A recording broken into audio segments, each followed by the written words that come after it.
Gaza में कुछ समय के लिए इजरायल और हमास युद्ध रोकने के लिए तैयार हो गए हैं। इसके लिए इजरायल को हमास से डील की भारी कीमत भी चुकानी पड़ रही है।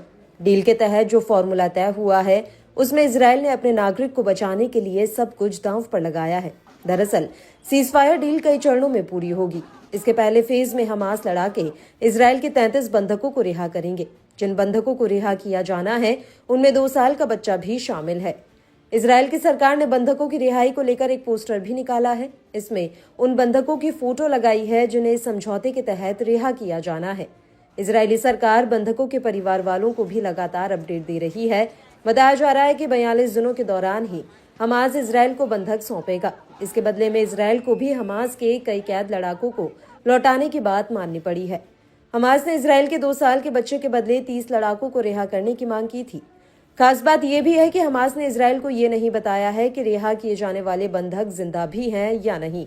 इसके अलावा सभी बंधक हमास के कब्जे में भी हैं या नहीं।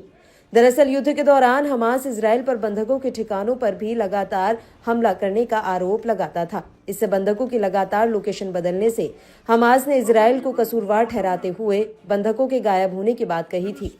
वहीं इजरायल ये मानकर चल रहा है कि उसके सभी बंधक सुरक्षित हैं। दावा किया जा रहा है कि सीजफायर लागू होने के हफ्ते भर के बाद ही हालात पूरी तरह से साफ हो पाएंगे।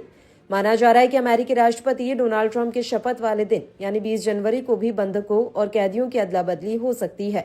दरअसल ट्रंप ने बीते दिनों कहा था कि 20 जनवरी से पहले हमास बंधकों को रिहा कर दे वरना वे तबाही मचा देंगे। मालूम हो कि हमास इस बात से अच्छे से वाकिफ है कि इजरायल अपने नागरिकों की सुरक्षा के लिए कुछ भी कर सकता है। ये पहला मौका नहीं है कि इजरायल बंधकों के बदले में हमास लड़ाकों को छोड़ने को मजबूर हुआ हो। इससे पहले भी इजरायल ऐसा दांव चल चुका है।